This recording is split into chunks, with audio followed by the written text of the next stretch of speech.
नमस्कार, KP news 24/7 में आपका स्वागत है। मैं हूं मानसी रंगदल। आइए देखते हैं इस वक्त के मुख्य समाचार। गुलबर्गा के चितापुर तालुका में कुत्तों के काटने से एक व्यक्ति और 30 बकरियों की हो गई मौत। वैक्सीनेशन पर बोली मायावती, कहा कोरोना टीका को लेकर काफी हो चुकी सियासत, अब वैक्सीन विवाद को विराम देकर इसका लाभ जन जन तक पहुंचाने का चौतरफा प्रयास जरूरी। पीएम मोदी के साथ सर्वदलीय बैठक में शामिल होंगे फारूक अब्दुल्ला और महबूबा मुफ्ती। दिल्ली एनसीआर के रेस्टोरेंट का अनोखा ऑफर, वैक्सीन का सर्टिफिकेट दिखाने पर मिलेगी छूट। भारत में कोरोना केस 3 करोड़ के करीब, महज 51 दिन में 1 करोड़ लोग हुए संक्रमित। योग की उत्पत्ति नेपाल में हुई, भारत तो तब अस्तित्व में ही नहीं था। नेपाल के प्रधानमंत्री ओली ने दिया एक और विवादित बयान।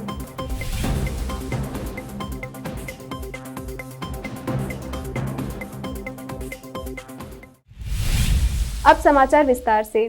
पॉल मेथोडिस्ट चर्च बिदर में मरीजों के लिए व्हील चेयर्स का वितरण किया गया। Shrimati Keerthana Srinivas Bidar, doctor Suresh Marg assistant pastor, Emmanuel assistant pastor, BK Sundar secretary, Vijay Kumar treasurer के अलावा सभी पास्टर्स कमेटी के मेंबर्स उपस्थित थे। इस अवसर पर केपी न्यूज से बात करते हुए पास्टर्स कमेटी के अधिकारी ने इस व्हील चेयर वितरण के संबंध में बताया। खुश है क्यों बोले तो हमारा बिदर के प्रोफेशनल डीसी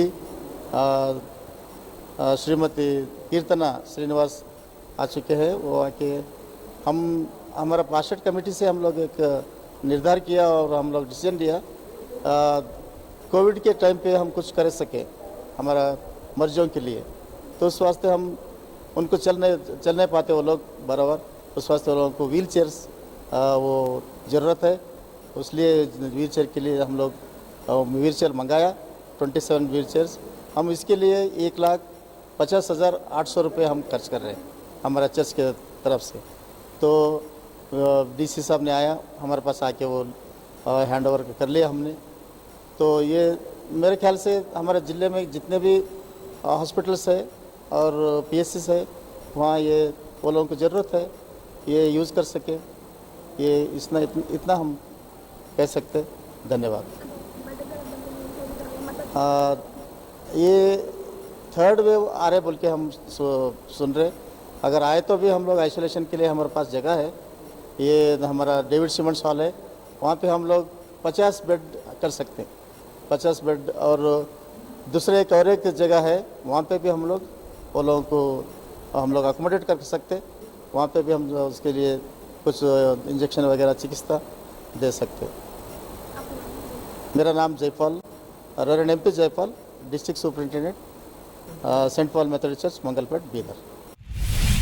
राज्य कर्नाटक के जिला कलबुर्गी के चितापुर तालुका और दूसरे गांवों में कुत्तों के काटने से एक व्यक्ति और 30 बकरियों की मौत हो गई। बकरियों के मालिक मल्लिकार्जुन ने बताया कि उनके घर के सभी लोग खेत में काम करने गए हुए थे और उसी समय कुत्तों ने उनकी बकरियों पर हमला कर दिया, जिसमें 30 बकरियों की मौत हो गई। मल्लिकार्जुन ने बताया कि बकरियों की मौत से उनको तकरीबन 2 लाख रुपयों का नुकसान हुआ है। स्थानीय लोगों का कहना है कि यहाँ आए दिन आवारा कुत्ते जानवरों पर हमला करते हैं। इस संबंध में प्रशासन को कई बार बताया गया, लेकिन इस तरफ कोई ध्यान नहीं दिया जा रहा है।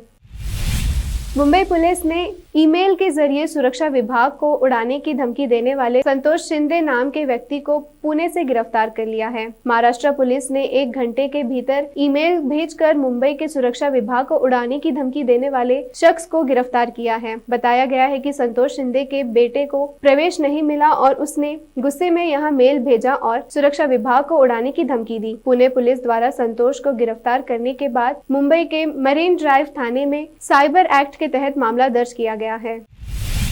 कांग्रेस के पूर्व अध्यक्ष राहुल गांधी ने कोरोना की तीसरी लहर को लेकर केंद्र सरकार को चेतावनी दी है। कोविड पर व्हाइट पेपर जारी करते हुए राहुल गांधी ने कहा कि कोविड से देश को जो दर्द पहुंचा है वो पूरा देश जानता है। ये श्वेत पत्र हमने डिटेल में तैयार किया है। इसका लक्ष्य फिंगर पॉइंटिंग नहीं है। हम इन गलतियों को इसीलिए जारी कर रहे हैं ताकि आने वाले समय में इसे ठीक किया जा सके। पहली लहर के दौरान वैज्ञानिकों ने दूसरी लहर की बात की थी, लेकिन सरकार की तैयारियां उसी हिसाब से नहीं रही। आज भी हम वही खड़े हैं। दुनिया को पता है कि तीसरी लहर आने जा रही है। हम कह रहे हैं कि सरकार को तीसरी लहर के लिए पूरी तैयारी करनी चाहिए। हमारा लक्ष्य ये है, पहली और दूसरी लहर में जो कोविड मैनेजमेंट विनाशकारी रहा है, ऑक्सीजन और दवा की जिस तरह की किल्लत रही, वो आगे नहीं होना चाहिए। राजस्थान में मानसून दस्तक दे चुका है। प्रदेश के विभिन्न इलाकों में बारिश का दौर शुरू हो गया है। किसान बुवाई में जुटने लग गए हैं, लेकिन इस बीच जोधपुर डिस्कॉम के कारण प्रदेश के 10 जिलों किसान खासा परेशान हो रहे हैं। 5 महीने पहले बिजली कनेक्शन का पैसा जमा करने के बावजूद अभी तक डिस्कॉम इन किसानों के खेतों तक बिजली नहीं पहुंचा पाया है। दरअसल कोरोना संक्रमण काल के चलते स्टील महंगा हो गया है। जोधपुर डिस्कॉम के अधीन आने वाले 10 जिलों के करीब 65,000 किसानों ने कृषि कनेक्शन के लिए गत जनवरी में पैसे जमा करवा दिए थे। किसानों का कहना है कि मानसून आ गया है, लेकिन बिजली नहीं आई। किसानों की शिकायतों पर जोधपुर डिस्कॉम के एमडी अविनाश सिंघवी का कहना है कि स्टील की बढ़ी हुई कीमतों की वजह से सामान नहीं मिल पा रहा है। इसके कारण डिस्कॉम किसानों को कनेक्शन देने में असमर्थ हो रहा है। कोरोना संक्रमण का इलाज करा रहे मलयालम गीतकार पूवाजल खादर का मंगलवार को दिल का दौरा पड़ने से निधन हो गया। वो 73 वर्ष के थे। उनके परिवार में पत्नी आमिना और 2 बेटियां तोशारा और परसोना हैं। पारिवारिक सूत्रों ने बताया कि श्री खादर का यहाँ के सरकारी मेडिकल कॉलेज अस्पताल में इलाज चल रहा था और आज सुबह दिल का दौरा पड़ने से उनका निधन हो गया। श्री खादर का जन्म 25 दिसंबर 1948 को पोवाजल नामक गाँव में हुआ था। एक गीतकार के रूप में उनकी पहली फिल्म कठोविताचवान थी, लेकिन उनकी पहली रिलीज चोजी थी। उन्होंने अपने जीवन काल में 2000 से अधिक गीत लिखे। भारत में कोरोना वायरस का ग्राफ नीचे आ रहा है और 91 दिनों बाद मंगलवार को पहली बार 50,000 से कम नए मामले सामने आए हैं। लेकिन इसी के साथ देश में कोरोना महामारी से कुल संक्रमितों की संख्या 3 करोड़ के करीब पहुंच गई है। बुधवार को यह संख्या आधिकारिक तौर पर 3 करोड़ के पार जाने का अनुमान है, यानी महज 51 दिन में 1 करोड़ मामले मिले हैं। ये कोरोना की दूसरी लहर का ही नतीजा है कि देश में इस दौरान न केवल पहली लहर के 1 लाख मामलों का रिकॉर्ड टूटा, बल्कि नए मामलों की सुनामी के बीच यह आंकड़ा धीरे धीरे 4 लाख के भी पार कर गया। बहुजन समाज पार्टी अध्यक्ष मायावती ने कोविड-19 टीकाकरण को लेकर राजनीति और बहस मुबाहिसी को खत्म करके इसका फायदा आम लोगों तक पहुंचाने का चौतरफा प्रयास करने की जरूरत बताई। मायावती ने मंगलवार को सिलसिलेवार ट्वीट में कहा, देश में कोरोना टीके के निर्माण व उसके बाद टीकाकरण आदि को लेकर विवाद, राजनीति, आरोप प्रत्यारोप आदि अब काफी हो चुका, जिसका दुष्परिणाम यहाँ की जनता को काफी भुगतना पड़ रहा है। मगर अब वैक्सीन विवाद को विराम देकर इसका लाभ जन जन तक पहुँचाने का चौतरफा प्रयास जरूरी है। बसपा अध्यक्ष ने कहा, भारत जैसे विशाल ग्रामीण बहुल देश में कोरोना टीकाकरण को जन अभियान बनाना तथा वैज्ञानिकों को समुचित समर्थन और प्रोत्साहन देने की कमी भी दूर करना आवश्यक है। साथ ही केंद्र तथा सभी राज्यों की सरकारों को बसपा की मांग है कि वे बुनियादी स्वास्थ्य सेवाओं को मजबूत बनाएं। अब समय एक छोटे से ब्रेक का। देश और दुनिया भर की खबरों के लिए देखते रहिए आपका अपना टीवी चैनल केपी न्यूज 24/7।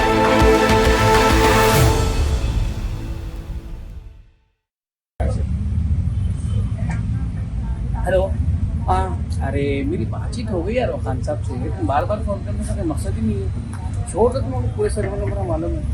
आओ भाई, हमारे पास 6 से 6 है, सब पीसफुल है। मैं करता हूँ। अरे भाई, कौन सी न्यूज जेन्युइन है, कौन सी न्यूज फेक है, कौन सी न्यूज नहीं है, कौन सी न्यूज पुरानी है, समझ में नहीं आ रहा। एक पे बता रहा 30 जनों को मारे, एक पे बता रहा 15 जनों को मारे। क्या है सही है, क्या गलत है, समझ में नहीं आ रहा। 1000 कंधों में नहीं जाना। केपी न्यूज 24/7 हिंदी चैनल है। हाँ, सीधा उसके ऊपर डाउनलोड करो, उसके बाद देखो पल पल की खबर आपको मिल जाती। अब भी डाउनलोड कर लेता हूँ। पहले सब्सक्राइब करो यूट्यूब पे। यस, आप लोग भी KP news 24/7 Hindi news channel है, इसको सब्सक्राइब करिए, अप टू डेट रहिए, जल्दी कीजिए। केपी चैनल के निर्देशक और नूर शिक्षण संस्थान के अध्यक्ष मोहम्मद अयाज खान ने एक बार फिर आगे आकर जरूरतमंदों की तरफ मदद का हाथ बढ़ाया। राज्य में अप्रैल माह से लॉकडाउन की स्थिति बनते हुए अब जब संपूर्ण लॉकडाउन किया गया है, ऐसे में रोज काम करने वालों का रोजगार छिन जाने या अन्य कामकाज बंद रहने से परेशान चल रहे लोगों को अयाज खान ने अपनी ओर से मुफ्त राशन किट वितरण किया। अयाज खान मुसीबत के समय लोगों की मदद के लिए आगे आए हैं। वह हमेशा लोगों के कठिन समय में उनकी किसी न किसी प्रकार से बिना किसी भेदभाव से मदद करते आए हैं। बीदर में लॉकडाउन के शुरू होते ही उन्होंने लोगों को संकट का सामना न करना पड़े, इसलिए राशन किट वितरण किया। शहर में विभिन्न क्षेत्रों में राशन किट वितरण कर रहे हैं। इसके अलावा खान साहब के कॉलेज तक पहुंचे जरूरतमंद लोगों को भी किट दिया जा रहा है। अयाज खान का कहना है कि लॉकडाउन के कारण लोगों में परेशानी और डर है। ऐसे में लोगों का काम काज बंद रहने से कठिनाई का सामना कर रहे लोगों को परेशानी न हो, इसलिए सभी धर्मों के लोगों को यह राशन किट बांटे जा रहे हैं। देश और दुनिया भर की खबरों के लिए देखते रहिए आपका अपना टीवी चैनल केपी न्यूज़ 24/7।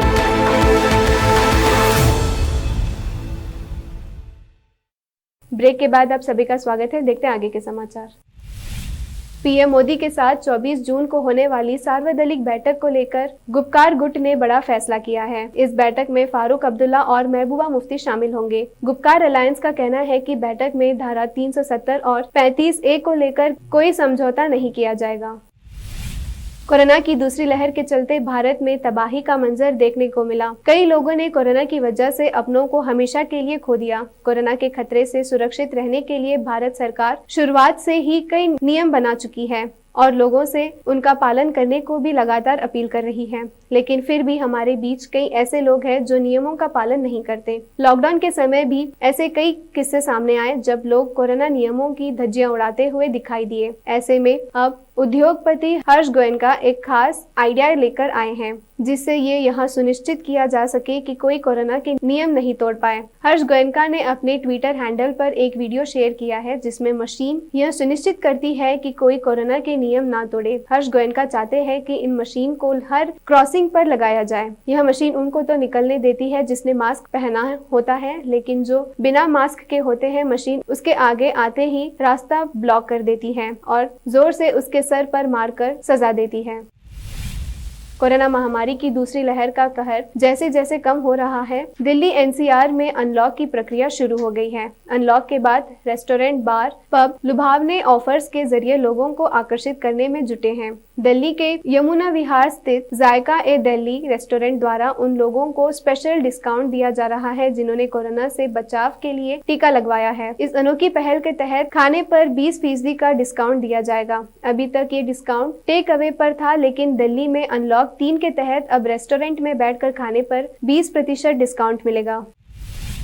राजनीतिक संकट से जूझ रहे नेपाल के कार्यवाहक प्रधानमंत्री केपी शर्मा ओली ने एक और विवादित बयान दिया है। ओली ने अंतर्राष्ट्रीय योग दिवस के मौके पर सोमवार को दावा किया कि योग की उत्पत्ति नेपाल में हुई है, न कि भारत में। ओली ने कहा कि जब दुनिया में योग आया उस वक्त भारत का अस्तित्व ही नहीं था, वह टुकड़ों में बटा हुआ था। ओली इससे पहले कह चुके हैं कि असली अयोध्या नेपाल के बीरगंज में है, न कि भारत के उत्तर प्रदेश राज्य में। उन्होंने दावा किया था कि बीरगंज में भगवान राम का जन्म हुआ था। ओली ने कहा कि जब योग दुनिया में आया उस वक्त भारत तो था ही नहीं, उस समय तो भारत रियासतों में बटा हुआ था। ओली ने यह बयान बालुवातार में योग दिवस के मौके पर आयोजित कार्यक्रम में दिया। उन्होंने यह दावा भी किया कि भारतीय विशेषज्ञ तथ्यों को छिपा रहे हैं, क्योंकि तब तो भारत टुकड़ों में अलग अलग विभाजित था।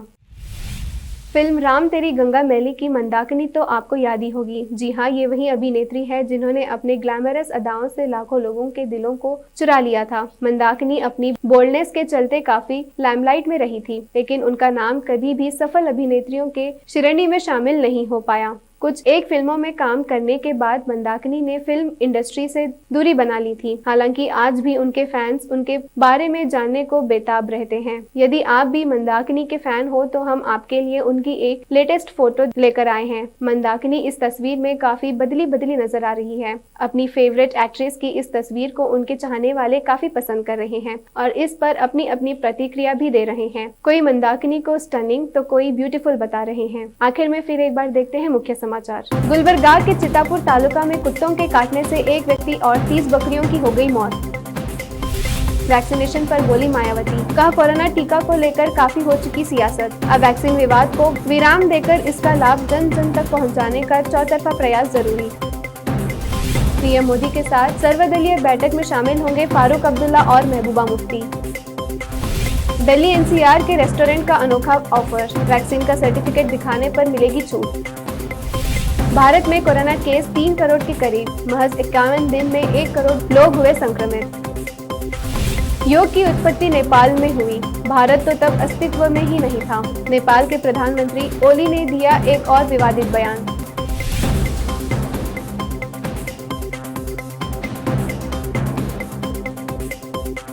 केपी न्यूज में फिलहाल इतना ही। देश प्रदेश के समाचारों के लिए देखते रहिए केपी न्यूज 24/7। धन्यवाद।